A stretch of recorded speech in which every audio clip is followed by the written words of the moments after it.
आदाब दोस्तों। आज बहुत जमाने बाद अशरफपुर की छौछा की बात करते हैं। नगर पंचायत अशरफपुर की छौछा थी। वो वहाँ पे बेचारा एक ठेकेदार था जो आउटसोर्सिंग का सप्लाई करता था आदमी। हालांकि उसका कोई दोस्त नहीं है, वो शायद राम निवास उपाध्याय नाम है, अच्छे व्यक्ति हैं। उनको फंसा दिया गया उसमें, वो ये सब करते उरते नहीं है, लेकिन उनके नाम से लिया गया। और मैंने एक बार एक वीडियो निकाल दिया था, उसका फोटो डाल देता हूँ, लिंक भी डिस्क्रिप्शन में डाल दूंगा, उसको देख लीजिएगा। मैंने कहा था डीएम साहब की योग्यता पे मुझे संदेह है। वो कह रहे हैं मेरी जानकारी में है कि आउटसोर्सिंग के कर्मचारी हड़ताल की, उनको तुरंत ठेका निरस्त कर देना चाहिए, उसको भगा देना चाहिए। जानकारी में है क्या मतलब? उसके बाद अगले दिन ही उसका ठेका निरस्त हुआ और ब्लैकलिस्ट कर दिया गया। तो मैंने एक वीडियो डाल दिया था और कमेंट भी किया था कि चलो अच्छा है, वीडियो का असर होता है, कार्रवाई होती है। खुशी जाहिर कर रहा था कि मेरे वीडियो से ये हुआ, मेरा मकसद कामयाब हो गया। तुरंत एक अधिकारी का फोन आया मेरे पास कि ऐसा नहीं, आपके वीडियो से नहीं हुआ, वो एक शिकायत पे हुआ है, किसी ने शिकायत दी थी, उसकी जांच हुई, कमेटी गठित की गई थी, उसके बाद उसके शिकायत पे हुआ, आपकी वीडियो पे नहीं हुआ है। मुझे खुशी हुई कि किसी अधिकारी ने फोन तो किया, क्योंकि कोई ना फोन करता ना उठाता है। तो मैंने कहा इसको तो लपेट ही लूंगा। मैंने कहा नहीं नहीं, आप गलत कहते हैं, आपके पास कोई सबूत नहीं है, मेरे वीडियो के बाद हुआ है। वो कहा नहीं हुआ है। मैंने कहा मेरे वीडियो के बाद हुआ है। चपाक से उसने एक जांच रिपोर्ट भेज दी, 7 पन्ने की बड़ी जांच रिपोर्ट है। वो विनोद कुमार नाम का एक सभासद, उसने शिकायत दी थी, अरे जनवरी 2024 में शिकायत दी थी। तो इस शिकायत पे मार्च में 3 सदस्यीय जांच कमेटी बैठाई गई थी, जिसमें एसडीएम टांडा और एक्सीएन पीडब्ल्यूडी और जिला उद्योग अधिकारी शायद कमेटी में थे। उन लोगों ने जांच की, जांच रिपोर्ट दी, उसके बाद ये कार्रवाई हुई है। उसने वो कागज भेजा तो मैंने उसको अलग व्हाट्सएप नंबर पे फॉरवर्ड कर लिया। फिर मैं मुस्कुराया, मैंने कहा कि कोई कितना भी उकसाए, कॉन्फिडेंशियल पेपर उसको नहीं भेजा जाता, आपको नहीं भेजना चाहिए था ये। डीएम साहब ने कागज सिर्फ 1-2 अधिकारियों को दिया होगा, हो सकता है ईओ को दिया हो कि छौछा, हो सकता है उसको भी नहीं दिया हो, लेकिन ऑर्डर बनाना था उसे दिया हो। तुम कहाँ से पाए जो गचाक से पेल दिए हमको? क्या हुआ? हम कहें ये जो ऑर्डर हुआ है, सच में ऑर्डर करने के लिए कोई लेटर होना चाहिए। हुआ तो मेरे वीडियो पे है, इस लेटर पे नहीं हुआ है। कहने ने उसी पे हुआ है। हमने कहा देख लो, बिंद संख्या 5 आपको भी लगा देता हूँ। बिंद संख्या 5 में विनोद कुमार की शिकायत क्या थी? शासनादेश संख्या फला के अनुसार 30 लाख को टर्नओवर किया हुआ चाहिए और 3 साल का एक्सपीरियंस होना चाहिए। ऐसा आदमी टेंडर भर सकता है? नगर पंचायत अध्यक्ष और ईओ ने बोर्ड की बैठक की, बोर्ड में प्रस्ताव किया गया कि ये दोनों लोग जो चाहेंगे वो करें। इन दोनों ने उसके बाद प्रस्ताव पास कर दिया, कहा कि नहीं, वो दोनों कंडीशन हटाई जाती है। जो शासनादेश में कंडीशन है 30 लाख रुपए का टर्नओवर और 3 साल की चाहिए एक्सपीरियंस, वो हटा दी जाती है। ये साहब शासनादेश का उल्लंघन है, ईओ और चेयरमैन के खिलाफ कार्रवाई की जाए। शिकायत तो ये की थी उसमें। जांच में आरोप सिद्ध पाया गया, तीनों लोगों ने कहा हाँ ये आरोप संख्या 5 सिद्ध पाया गया। तो सिद्ध पाया गया तो नगर पंचायत अध्यक्ष और ईओ के खिलाफ कार्रवाई करनी थी ना, वो ठिकवा निरस्त कर रखना, उसकी उसमें क्या गलती थी? कहन हाँ ये तो है। तो हम कहे जब ना ग्राउंड है उसका, ना प्रेयर है, ना मांग करने वाले ने उसका आरोप उसके ऊपर लगाया है ठेकेदार के ऊपर, और ना प्रार्थना में वो कह रहा है कि उनका ठिकवा निरस्त कर दो, और तू कहा तो वही जचिया तो होगा है। अब बेचारा फंस गया, उसने फट से व्हाट्सएप से डिलीट किया। तो मैंने कहा आप डिलीट करने से कुछ नहीं होता बच्चों, हम जहां ले जाना था ले गए, तुम बच गए इसमें। अब तुमको बताऊं, डीएम ने इसी शिकायत के आधार पे ही किया है, लेकिन मेरे वीडियो के दबाव में किया है, क्योंकि मैंने उसके खिलाफ नियुक्ति अनुभाग में शिकायत कर दी थी। इसकी योग्यता जांच करो यार, मुझे नहीं लगता ये पढ़ा लिखा आदमी है। तब डीएम ने किया था। कहने भैया ठीक है, लेकिन आप देखिए कहूँ एक डरिए वरिए ना, और हमें तो बचाए ले। तो मैंने कहा ठीक है, तुम्हारा एहसान है यार हमारे ऊपर की, ये कागज दे दियो, कॉन्फिडेंशियल कागज है, ये तो मिलता नहीं हमको। अलग शिकायत 100 बिंदु की मेरे पास थी, लेकिन जांच रिपोर्टिया नहीं थी। अब हुआ क्या, डीएम ने संतुति दी थी, नीचे लिखा मैं लगा दूंगा कि इसका ठेका निरस्त करो, इसको ब्लैकलिस्ट कर दो।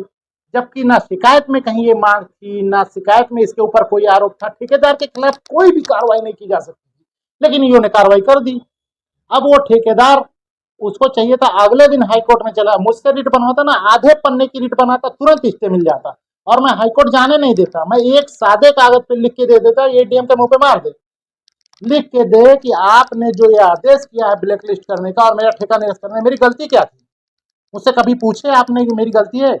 मैंने एक विज्ञापन पढ़ा जिसमें लिखा था कोई भी टेंडर डाल सकता है, उसके एक्सपीरियंस की आवश्यकता नहीं, ना 30 लाख के टर्नओवर की आवश्यकता है। मैं उस विज्ञापन के हिसाब से आवेदन किया, मुझे मिल गया। आपने कैसे मुझे निरस्त कर दिया और ब्लैक लिस्ट कर रहे हो? डीएम हिल हिला जाते हैं, उनको खारिज करना पड़ता अपना ऑर्डर, और वो कल से आके बैठता। लेकिन उसको लगा डीएम साहब गुस्सा गए ना, बड़ा भयानक ऑर्डर कह दिए ना, और कहें ब्लैक लिस्ट है। वो बेचारा दंड बैठक करते, तेल उल लगवाते लगवाते जाके मार्च आखिर में जाके रिट किया। जब हाईकोर्ट में सुनवाई हुई तो अप्रैल आ गया, तो हाईकोर्ट ने उसका देखा तो बोले कि 31 मार्च तक इसका ठेका था, तो ठेका निरस्ती पे तो हम कुछ सुनवाई नहीं कर सकते, क्योंकि अब ना बहाल कर सकते हैं ना कुछ कर सकते हैं, पीरियड खत्म हो गया। लेकिन हाँ, जो ब्लैकलिस्ट किया है उसके बारे में डीएम ने पीरियड नहीं बताया है। 2 साल के लिए ब्लैकलिस्ट किया, 10 साल के लिए, भाई टाइम बताओ ना, आजीवन किया कुछ किए, कुछ बताए नहीं। तो इस आप जो किए ब्लैकलिस्ट का, उसको खारिज करते हैं, आपको लिबर्टी देते हैं। यदि आप चाहें तो इसको नोटिस मार के बुलाएं और सुनवाई का अवसर दें, उसके बाद जितने दिन का चाहे ब्लैकलिस्ट करें। अब क्या ब्लैकलिस्ट का था नहीं, लेकिन उसके खिलाफ तो कुछ भी नहीं करना। डीएम और ईओ ने जो भी ऑर्डर किया वो अवैध था। अरे भैया, जब शिकायतकर्ता ने कोई मांग ही नहीं कि मेरे खिलाफ, तो मुझे कैसे उड़ा दिए? और मेरा अपराध ही नहीं कोई, विज्ञापन में जो लिखा था उस हिसाब से मैं आया, और मैं उस हिसाब से आज भी योग हूँ। मुझे आपने उड़ा दिया। हाँ, मैं काम नहीं अच्छा करता हूँ, मेरे लोगों ने हड़ताल की, ये कह के उड़ाते तो ठीक है।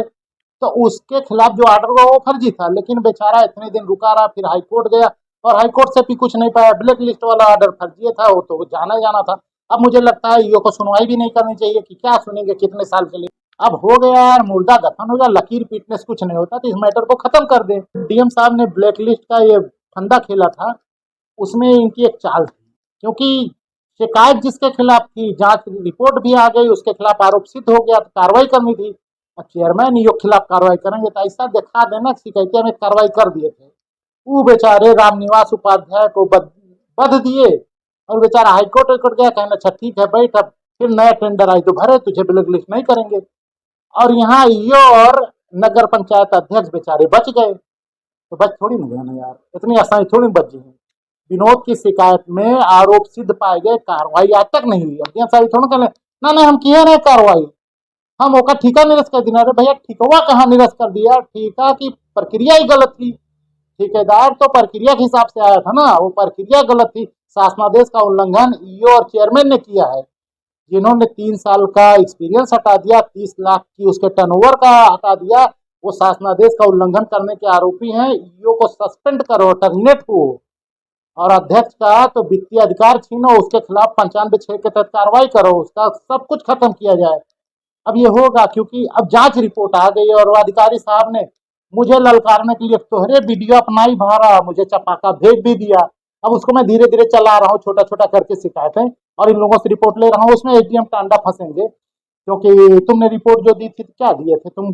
अब मैं उनसे यही कह रहा हूँ कि आपने रिपोर्ट दी थी, कार्रवाई क्या हुई? तो डीएम से वो पूछे क्या कार्रवाई की, डायरेक्शन कराऊंगा, कोर्ट से जांच कराऊंगा, फिर आएंगे। तो इसमें यो विनय कुमार द्विवेदी और चेयरमैन जो अपना वो ओंकार गुप्ता है, ये दोनों जाएंगे, क्योंकि इन्होंने शासनादेश को पलट दिया।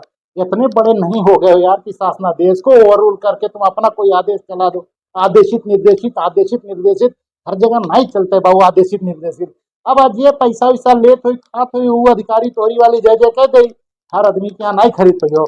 तो इसमें रामनिवास उपाध्याय जी के ऊपर खिलाफ जो कार्रवाई हुई थी वो गलत थी, उनको बेचारे को नहीं करना चाहिए था, और जिसके खिलाफ करना चाहिए था उनको नहीं किया। अब से सुधार कर लो, ईओ और चेयरमैन के खिलाफ कार्रवाई कर दो, और रामनिवास को जाने दो। फिर अगर टेंडर वेंडर डली है, 3 साल का एक्सपीरियंस लेके तुमने दिया गया ही नहीं, उतना ही दिया गया। लेकिन ये दोनों के ऊपर कार्रवाई बनती है, और डीएम साहब से अनुरोध है, अब से कह दो भाई, बहुत ज्यादा ना दौड़ा उड़ाओ यार। है यार, रिपोर्ट आएगी, 3 सदस्यीय कमेटी जांच रिपोर्ट दे दे, इसमें कार्रवाई करने में क्या है? लटकाओ, और नहीं लटकाओगे कोर्ट जाएंगे, कोर्ट से डायरेक्शन लेंगे, तब तो करना ही पड़ेगा। तो वहाँ ये भी कह देंगे कि इसने इसको बचाने के लिए रामनिवास को लटका दिया, और रामनिवास बेचारा कोर्ट आया, कोर्ट ने उसको रिलीफ भी दी, उसका हक बन ही नहीं रहा था।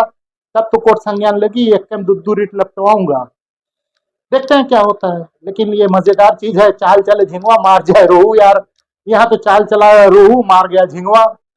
कांड किए यो और चेयरमैन, मार गए बेचारे रामनिवास उपाध्याय। तो ठीक है, इसका सुधार हम कर लेंगे, सुधार करने के लिए बैठे हैं भाई, यही सब तो कर रहे हैं, यही तो काम हमारा है।